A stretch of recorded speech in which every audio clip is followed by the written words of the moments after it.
my gosh. Zach, it's the Monday. It's the Monday after a long holiday break. And before even a little bit more time. And before even... Yeah. Taking a little time, New Year's. By the time you all see this, it will be the weekend right after New Year's. So happy 2025 to ya.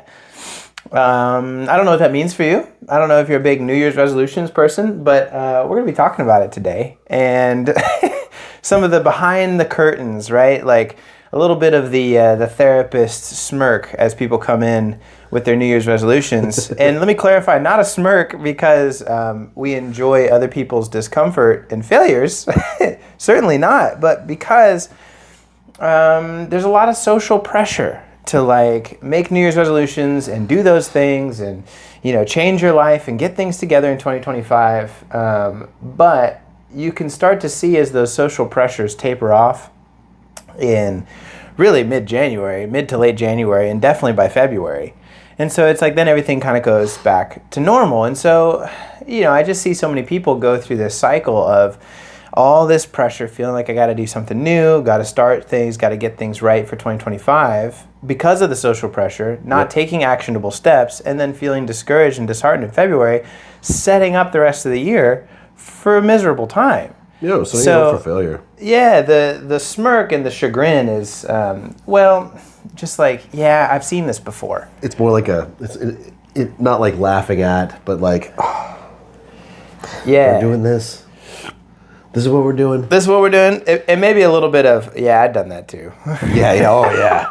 A lot of that smirk of, yeah, I said that too. that part of me that part of you is recognized by that same part of me. Yep. What a great way to put it. And so, today, what we want to talk about is a couple things. We're going to hit a few bullet points here. Number 1, why resolutions fail. Number 2, how to succeed with your resolutions. And then number 3, hypnotherapy's role in supporting that success. And this can be digestible by just the casual observer, but we're going to get into some pretty heavy and specifics for the hypnotherapists in the room who are going to be practicing and helping their clients move through this big year transition into 2025. So here we go. I think we got to talk first about why they fail. Yeah.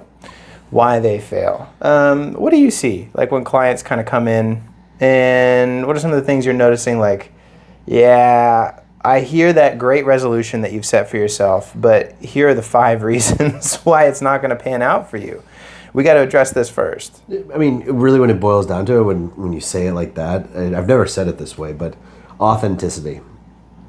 Like I think it comes back to that. Like at the basic fundamental thing is, you've been working with somebody for so long, and then they come in and they're just like, I'm going to change all of this stuff on Wednesday.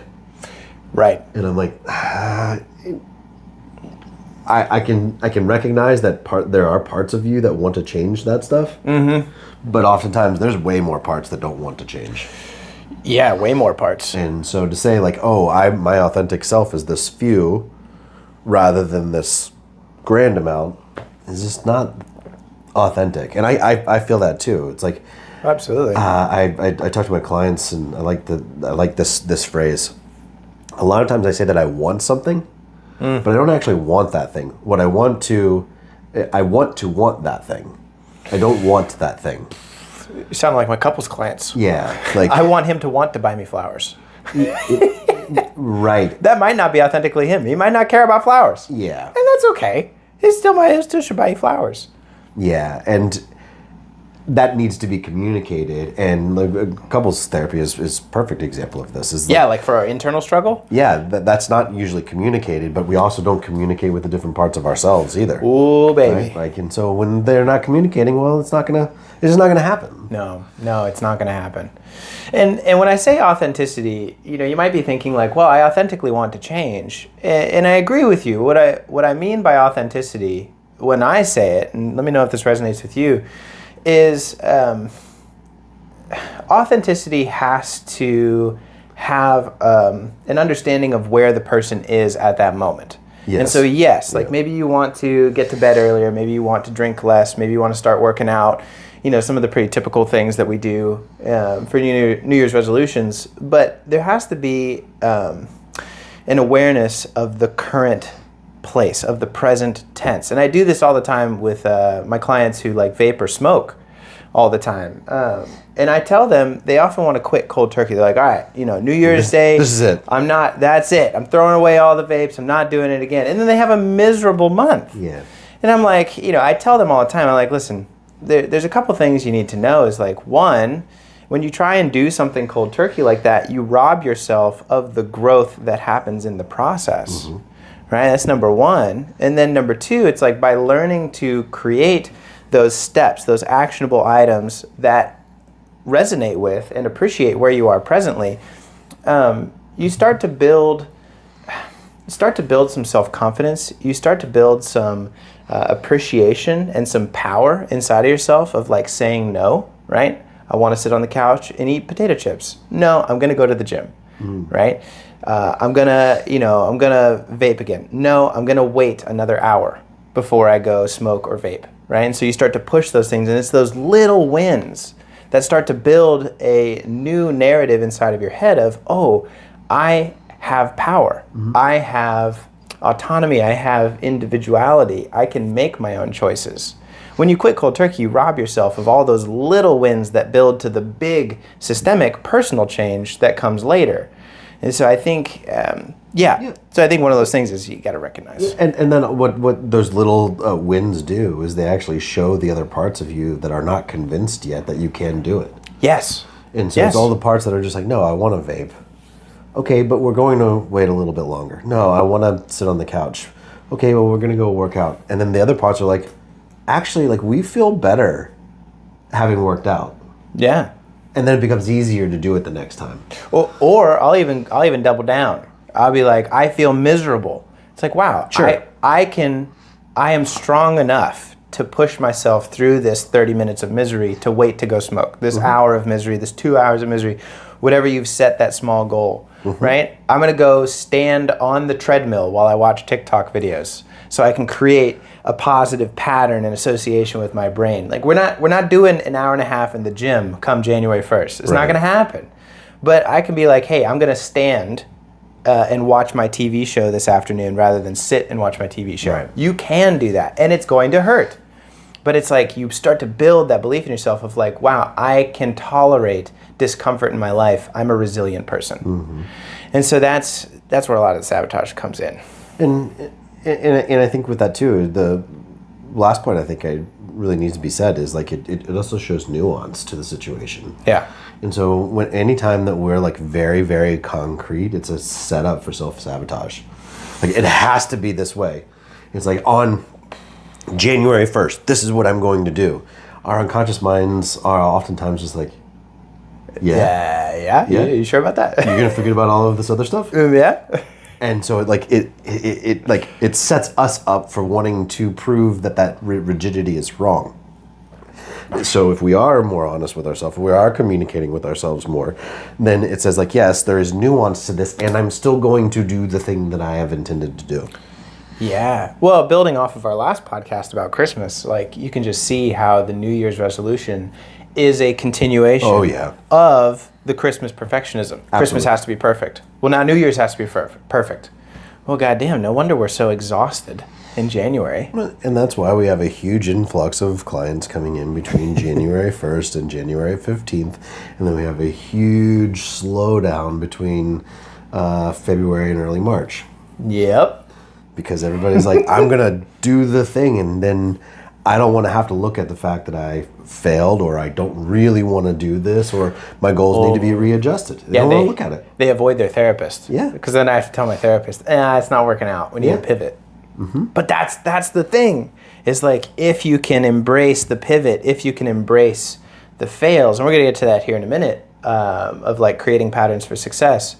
Like that's where the good stuff is. Is like, it broke. Yes. Interesting. Yes. Approach it with curiosity and excitement of like, okay, it didn't work. That's great data. How can we make it work? It's really beautiful data. Like, that's one of the things. It's not just like a failure. That's such a rigid idea.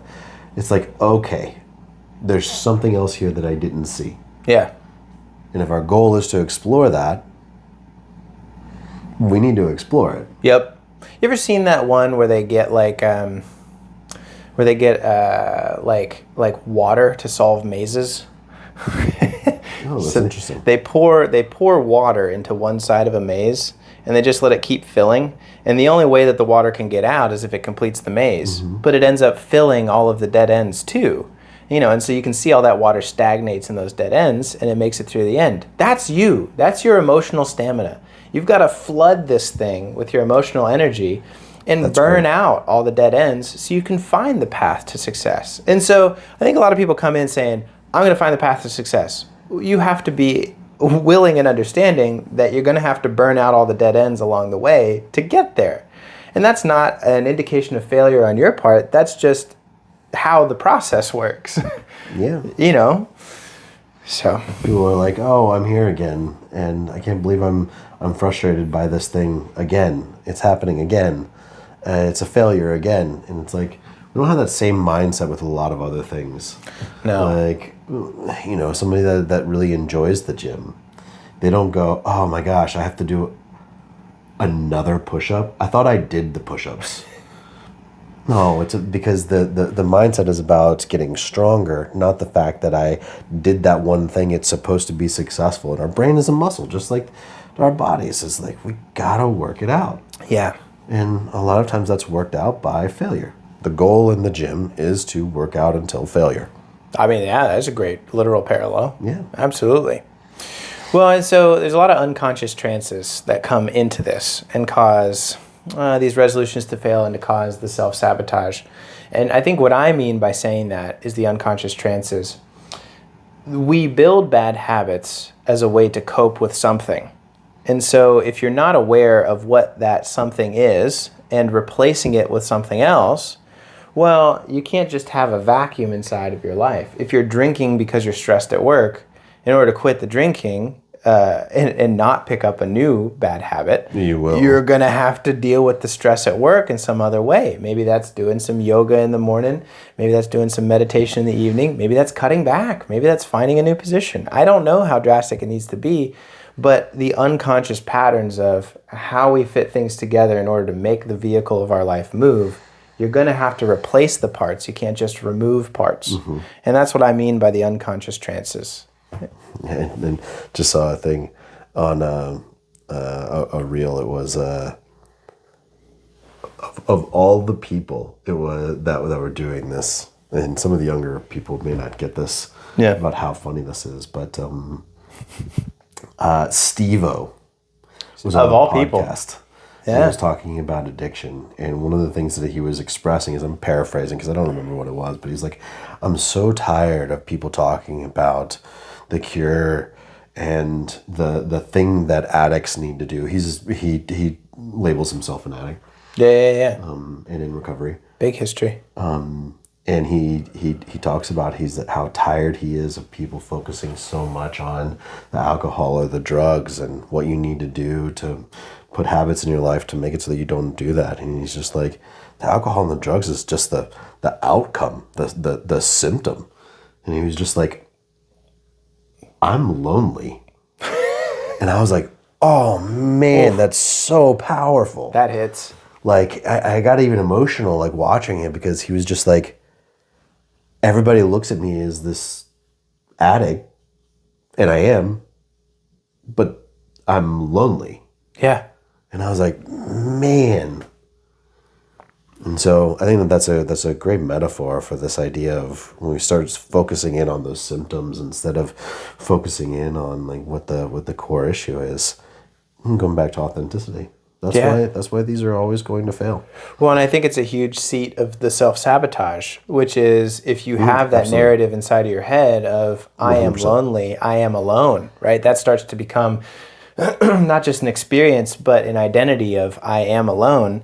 Well, then when given the opportunity to find community and support, you very often might push away from that. That's a great point. Because now you lose that identity of, I am alone. Yeah. Right, and there can be and depression's that way. It becomes quickly an identity of, I am sad, the world is against me, I am the victim, whatever it is. And so then when given the opportunities to no longer be that thing, they can be subconsciously rejected, though you consciously want them.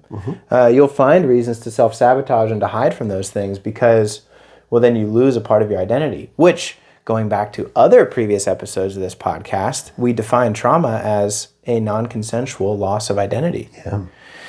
That can be very traumatic then. We can traumatize ourselves with our New Year's resolutions. I mean, maybe I'm being a bit dramatic, but I think I don't think quite are. I've done that. I've set this goal that I don't really want. I just think that I should want it because it's going to get me the love and the affection that I assume it will, and then I fail at it. Then I go like, see, I don't deserve this. Or conversely, it's maybe I'm successful with it, and then somebody gives me the love and affection I was hoping for. It's almost worse. Yeah, it can be. Now it reinforces that of, I'm only loved when I'm successful. Oof. So it goes deep, and I think, it's a little bit deeper than your Planet Fitness commercial come January 2nd. It's going to cost you a little bit more than $0 down, $1 for the first month. But that's when they'll get you. But that's where they'll get you. That is when they will get you. That's where they'll get you. And then it'll be too shameful to walk in and cancel the subscription, so they get $120 out of you for the $10 a month for the year. Great business model. I mean, subconsciously crafted to perfection. Maybe a hypnotherapist came up with that. Yeah, maybe. Or it's just someone good at marketing. Also a hypnotherapist. Oh my gosh. All right, well, so how do we succeed? I think we got to set subconsciously friendly goals. Yeah. We got to set goals that are congruent with our subconscious. And that's where a lot of these things miss.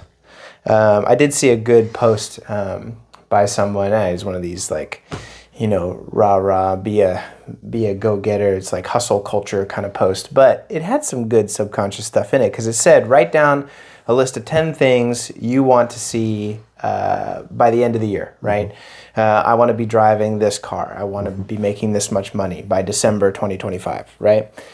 And so he said, write down all 10 and then look through it and be like, if you could accomplish one in the next week, which one would it be? Like if you could sacrifice all of them to accomplish one in the next week, which would it be? And usually that'll pop out at you. You say, you circle that one. And it's like, that's the one that actually matters to you.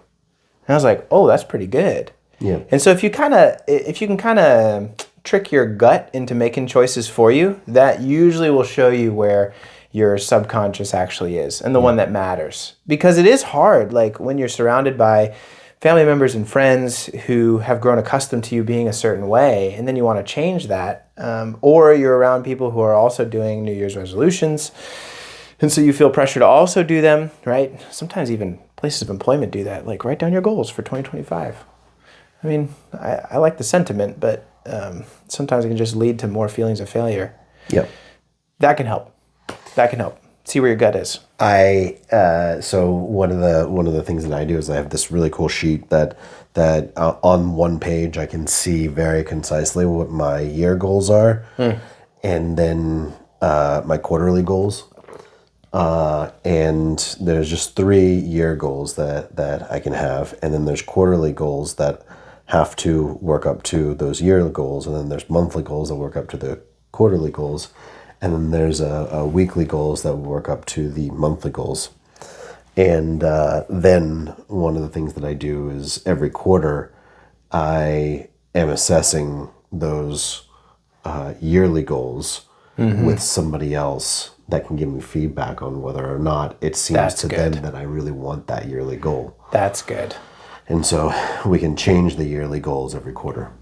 And I have all last year. That's very smart. Yeah, all of my yearly goals changed after the first quarter because my friend was like, "Doesn't look like you really want to do this." That doesn't align. Because that's good. It's reflected in the weekly goals that I kind of don't really want to work towards that thing. And another phrase that I share with clients a lot is, it's not that I want to do this thing, it's that I want to have had done this thing.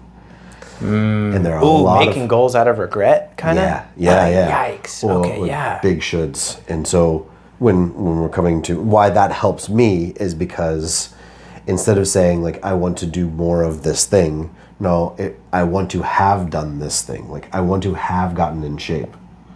I don't like the process of getting in shape. No, me either. So if there's a yearly goal of getting in shape, what are the smaller goals that are going to be authentic? Yes. And contribute to that yearly goal on a shorter basis. A lot of times we're just focusing in on January. Like, these are the things that have to happen in January. Right. There's no perspective. No. Well, and what you're combining in is chunking. Mm-hmm. You know, you're taking the big picture and you're breaking it down into those chunks, which we have a whole episode on as well. Of like, okay, these are all the pieces that are going to need to be a part of this greater one sentence thing. And unless you do that, it never happened. Yeah. And if that one thing is not authentic, it's going to be very evident in how well I'm going to, or how willing I am going to be to chunk all of those things together. Right. And then you got to search. It's like, okay, that resistance is there. Is that because this is a bad goal for me? Is that because it's an inauthentic goal? Or is that because I'm self-sabotaging because there's something deeper that needs to be addressed that I haven't addressed yet? Yes. Right, because you might get to the weekly goals of like, I'm going to go to the gym and I'm just going to be in the gym 30 minutes for, I don't know. That's funny. I'm going to be in the gym for like 30 minutes every day. Right, that may be a bad goal, but you get it. And then you don't do that. And it's like, okay, well, is there something I believe about myself that says I can't be like physically healthy? Right. Or is it a bad goal? Or you know, did I sprain my ankle?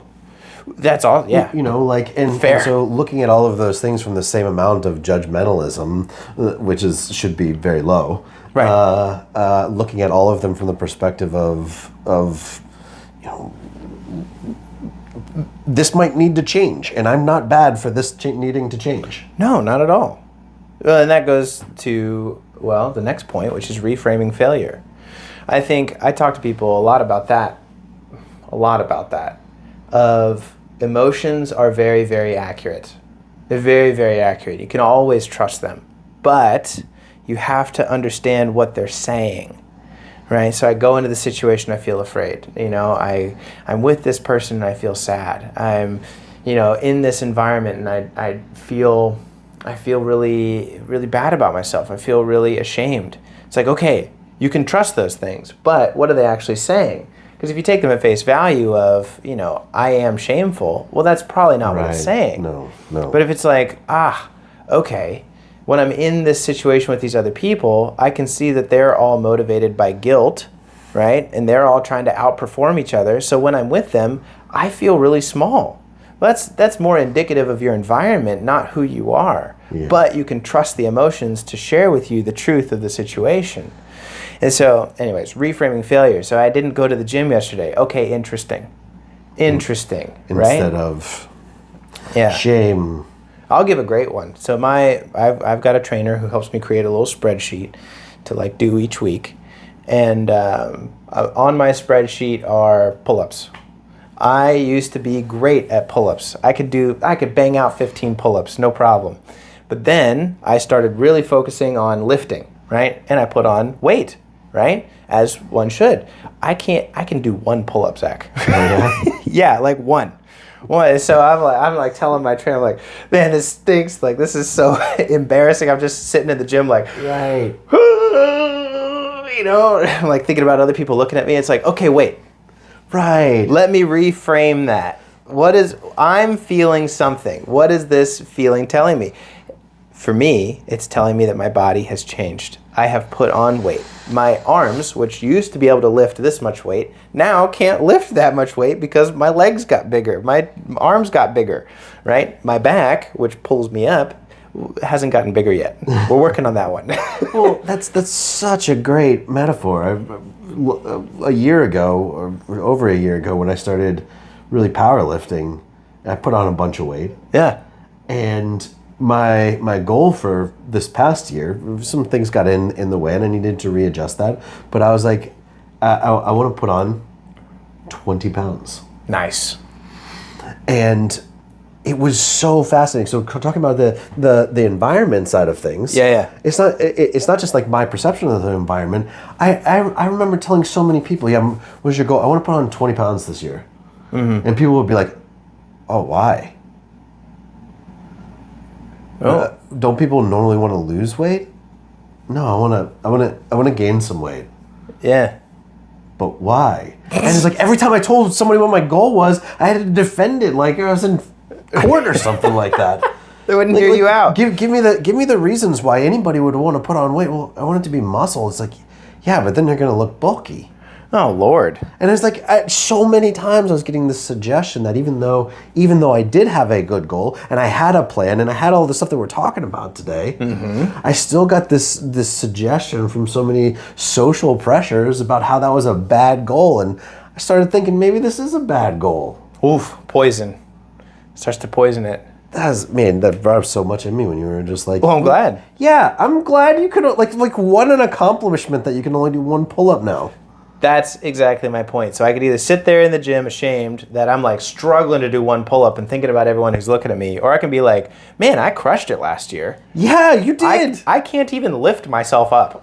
That's how much muscle I put on. That's how much muscle I put on. And so it's like, okay, sick. That's great. So, now my trainer's like, all right, your goal is to just hang there for 45 seconds. Exactly. I can't do 45 seconds. I get about 30 seconds.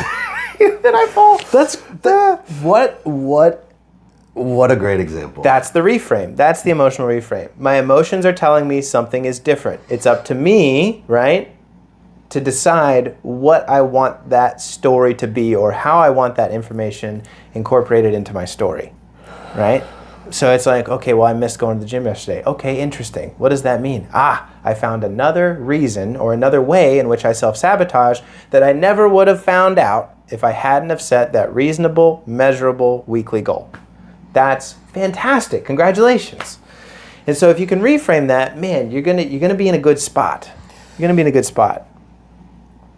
100% agree. It's like something that's going to be beneficial to you rather than that poison of that negative suggestion. Why would anybody want to do that? I'm just looking at this friend's acquaintance. Not a friend. But they're just like, you want to put on 20 pounds? 20 pounds? Like, why would you do that? Like, you look fine. Okay. Like, right. I'm sorry for bothering you with my personal goals for my body. Yeah, I bet a lot of people can resonate with that. Yeah, I hope so. A lot of people can resonate with that. Yeah. So, yes. I think the other thing we should address when creating success is anchors. Yeah. Right? So the emotional resistance, good. But the other thing is anchors. And anchors, if you don't remember, anchors are, well, I mean, it's a pretty good just straight up metaphor. It's like, what is grounding you to this thing? Right? What is anchoring you to this thing? What is holding you from drifting away from this thing? And so I think a real simple way to put that is how can you attach the new thing to something that you already do, right? And so I tell that one to people all the time. They come in every year in January and they're like, I'm going to fix my fitness goals. I'm like, okay, that's cute. But how are we going to do this? We need to make it anchor number one priority, right? Maybe the emotion is number one priority. But number two is it's got to be anchored into your routine. What are you already doing? I watch my reality TV every night. I'm like, that's great. Can you stand up while you do it? Great. That is easy. You don't have to change anything except for standing up while you do the things you already do, right? That's wonderful. You could also do a bunch of other things to anchor stuff. And it could be something like tangible like that, but it could also be something that's emotional. Give me some of that. Yeah, like I had a client a while ago that had some heart trouble. Ended up having like a minor heart attack and just had some terrible eating and terrible fitness routines. And what he ended up doing was like on top of his alarm every night. So he used his phone. Okay. He took a picture of his kid. And that was like a wallet-sized picture, and he put it on top of his phone so that it would be an anchor for him. Like he needs to get up early. You gotta. I'm doing this for my kid. It's right there. As soon as he picked up his phone to turn the alarm off, he would see a picture of his kid, and that was the anchor reminding him about how he needed to get in shape so he didn't die young because of his poor fitness. Wow, that'll do it. Yeah, right? Like That'll do and it. so he wasn't hitting snooze as soon as he did that. He was up, he was going. go. That worked for him, and it's very subjective. Very. It won't work for everyone, Yeah. It's But he found it. We found something for him to do that was meaningful, and it was an anchor that it was going to be the connection to the thing that was already very emotive there. Man, that's great. I'll give a quick shout out to negative emotional anchors. I'm a big fan. For me, competition works really well for me. It's like if I can see somebody else and I can try and pace with them and then try and like even do one better, that's very motivating for me because with my why we work so well it's together, very man. true. Because I'm very true. that part of you is recognized by that part of me. That's the theme of today. That part of me recognizes that part of you. But it works really well, and so like I mean it can be kind of like, you know, cheeky negative like that, just some good old competition. But it can also be even more negative. I think the competition thing works for me because with my brain struggling to concentrate a little bit, seeing somebody else pacing gives me something to focus on outside of myself that keeps me like, well, it's like body doubling, but just in a different way. Yeah, that's what you're anchored to. Yeah. I also think, like, in an even more negative way, you know, now having a son who's going to be 2 in February, my God. Now having a son and hearing all the stories that we do in our job as counselors, I recognize how terrible and evil the world can be. I don't think it's all that way, but it can be that way. It's a balance. And then recognizing my position of protecting my child. There's a lot of motivation for my physical fitness and my company and the way that I'm growing as a therapist because I know that I have to be the kind of person who can meet that level of evil with that level of violence inside of me. And I don't mean that I'm necessarily going to hurt anybody, but I mean, I would if it needed to.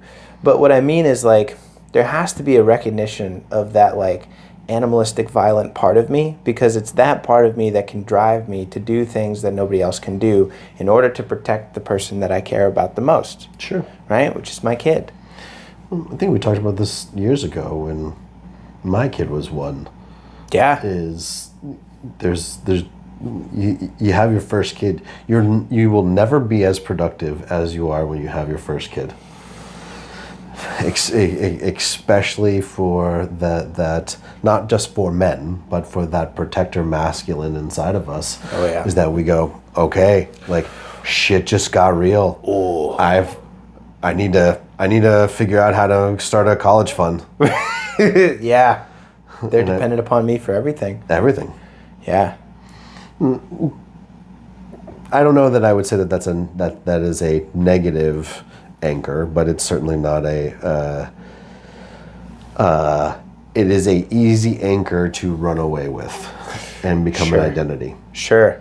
Well, I think there's both positive and negative sides of every anchor, right? And so I guess what I'm trying to say is creating a recognition of that balance of like, yeah, like your one client, you know, the picture of the kid. I want to be there for my kid. The negative side of that is I don't want to die and leave him fatherless at an age where he can't care for himself. So it's like, what's fueling? Well, both. I want to see him become an adult and like have kids of his own. Like that's going to be amazing. But I also don't want to leave him fatherless when it was in my power to become healthy. Right? It's the same thing for me. It's like, yeah, like the positive thing is I want to give my son the future that is in my power to create for him. But on the negative side is I want to be scarier than the monsters that he's afraid of. Sure. To those monsters, you know? So, yeah, I think recognizing both and that it's not bad to have both. It's actually good and healthy is an important part of it, too, when it comes to those anchors. So, I agree. When it comes to, like, actual in-the-couch hypnotherapy, I think what I do a lot, besides those things we've already discussed, just to add, is giving a real clear picture of what that future can be like. Because sometimes it's really hard to imagine a future that's different than our present reality. And so through hypnosis and like formal trance sessions, a big part adding to what we've already discussed, because I would do all these things in hypnosis as well. But I would add to it of feeling that success before the things have changed. And so by creating that moment where I can taste the success before it's happened, Yeah. and create that good, like visual, emotional, experiential imagery, that can really help to motivate. Because I don't know about for you, but sometimes for me, it's really hard to concentrate long enough to feel really intensely what that success is going to be like. Absolutely. And I think all of us are so busy and so stressed. I mean, it can be really hard for any of us to do that. And so having someone there to create that image for you, just wonderfully impactful. Which, I mean, going back to the first part of this is like how we set ourselves up for failure is that we're not actually experiencing what that final thing is, whatever that final goal is, whatever that final experience is. We're just projecting into the future what we think that it should be. Out like which is so unhealthy. I'll be happy when I get to this point. Oof. Like I'll be happy when I lose this much weight. I'll be happy when I make this much money. Those are easy examples, but I do all of those things every day. And setting goals based on a feeling that we have yet to actually associate with that experience is something that is going to set us up for failure. Yeah. When I say, oh, I will be happy when I lose weight, will I? I mean, even that statement of will I don't know. It doesn't follow. Yeah. If you're not happy now, how will you be happy then? Exactly. What difference will it make? Which is why it's so much better for that chunking. And this is from a hypnosis perspective. Don't help your clients envision how they will be happy when they lose that weight. The experience that they need is whatever is that authentic goal that they can do, like being healthy, running a marathon. It's like what will that experience be like, and how can they have that experience right now? Yeah. What will it be like if they did get back in control over their health and were able to do those things with their kids? Like that's the trance that we need to be sharing with them. That's the trance that they need to be, just as an example. It's making me think of something else that is very practical. You all can do right now as you're listening to this. When you're thinking about those future things of I'll be happy when, what I find a lot of people do is they'll be like, well, I'll be happy when I have an emergency fund, right? Or a savings for disaster. I'll be less stressed. I'll be able to take some time off. And then they work really hard, and then they get there and they've saddled themselves with so much responsibility and so much stress that they actually have less time to spend enjoying their family, which was the original goal, right? Exactly. Or the other side. They become so frugal and so miserly about their finances, and they buckle down in work, which is great. Then they achieve the success, but then they never reward themselves by spending money like somebody who has money, right? And I can be guilty of that. Same. You saw last week when I put double-sided tape underneath the soles of my shoes because the sole of my shoe fell off during counseling sessions. I did. You what? I was like, Zach, do you have some tape? I was going to wrap my foot in duct tape, but luckily it was double-sided so I could stick it in there. But it was like, the reality is I should be treating myself like a business owner. Buying some shoes that and work. buying some shoes that work, right? Now there was a little bit of, me and my neurodivergent brain. I liked them because they fit my feet. Yeah. They were my shoes, right? So there's a little bit of that too. But I do that in many ways. It's a silly example of I did wear my shoes until the soles fell off. They were flapping in the wind. Okay, and so I have to remind myself of, in order to be there, the good things have to come with it, right? If you're going to make that much money and you're going to have that much success, you need to build in some vacation days too. Like once you start to achieve some level of success, start rewarding yourself for that success. Otherwise, why would you continue? Yep.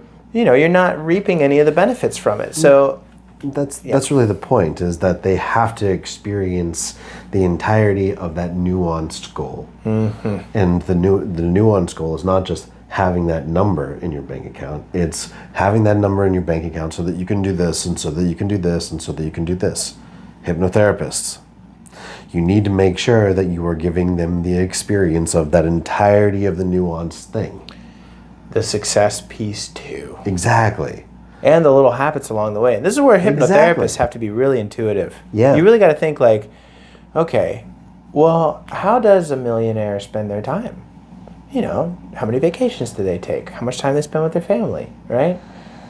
You got to think about all these little things along the way so you can give the full picture of success. And that's where it's like, I think it is, well, I wouldn't say it's bad to have a therapist who doesn't, but it can be very helpful to have a therapist who has a lot of varied life experience, because they can pull from all these different experiences and understand more than just their one lane, you know. And I say that being a very young therapist when I started with very little life experience, but I think I was open-minded enough to just take for granted, well, not take for granted, but to accept, like, oh, okay, I'm seeing how you live your life, I'm going to incorporate that in, right? So I just soaked it all up. Yeah, and maybe instead of experience, I might use the word like observant.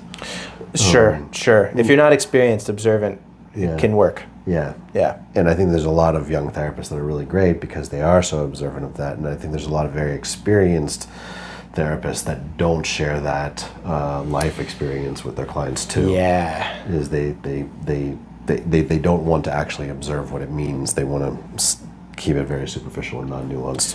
Well, that is the flip side, right? Like a young therapist doesn't have the preconceived notions and the bias that an older therapist might. Yeah. But an older therapist might do that. And so you got to recognize, younger therapists may lack experience, but they don't have bias. Mm-hmm. But they're less likely to have bias. An older therapist may have experience, but they may be more likely to have bias. So you got to pick the right person, the person that works for you. And maybe that's good advice just for all of us anyway. Yeah. Me. Yeah. Well, I think that about wraps it up. That's good. I think that's good. Practical steps. I think the biggest takeaways for me from this conversation are, number one, you can trust your emotions, but you have to learn what they're telling you. They don't work at face value like your conscious mind does.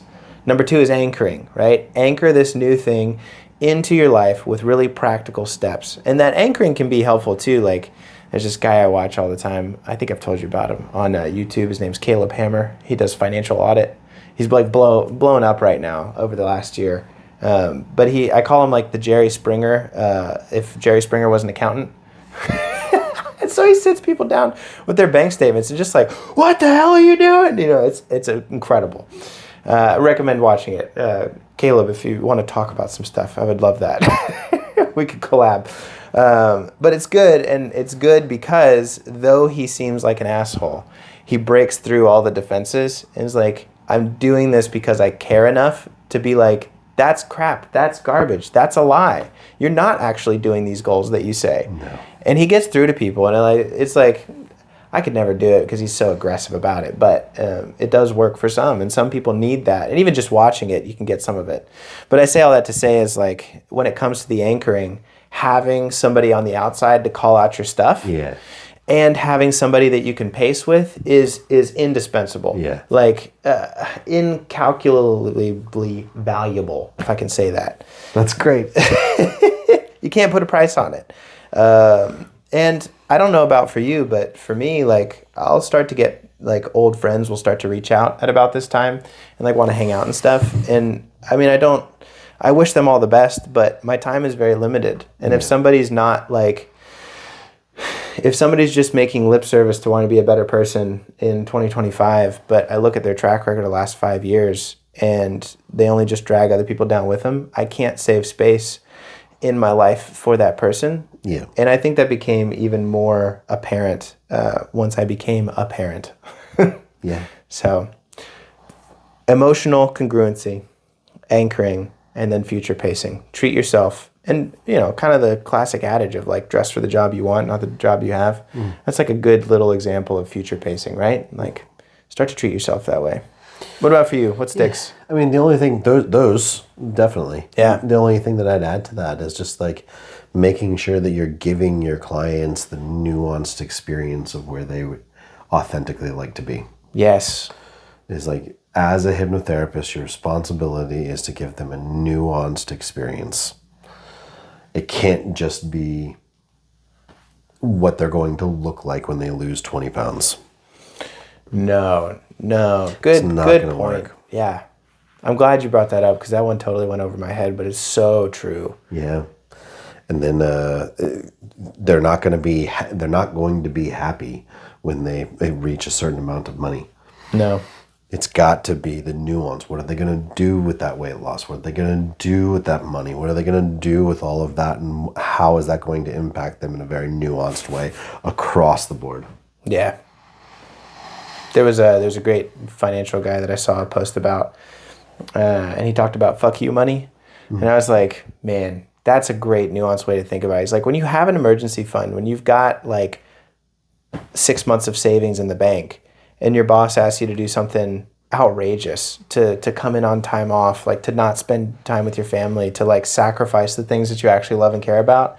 When you've got fuck you money, you could be like, no, I'm going to go find something else that aligns with my goals. Mm-hmm. But if you don't get that option. Mm-hmm. And so it's really true. It's really true. There's a lot of nuances that come with it that you've got to experience that help so much. What are you going to do with it? Yeah. Well, here's to wishing you the very best in the new year. Happy 2025. There's a lot of new things coming out for trauma-focused hypnotherapy, for our companies individually. We've got a lot of great plans. If you haven't jumped on the course yet, definitely look into it. We've got payment plans and options available. If you're looking to level up your therapy game and make some real lasting change in your client's life that's congruent on a subconscious level, I mean, the whole thing that we're doing here is brought to you and sponsored by Trauma-Focused Hypnotherapy. So check it out. Traumafocusedhypnotherapy.com. Let us know your thoughts and what New Year's resolutions you've got going on, or if you don't do them at all. What's your thoughts about the whole situation? Put them in the comments below, and we'll see you next time. Bye.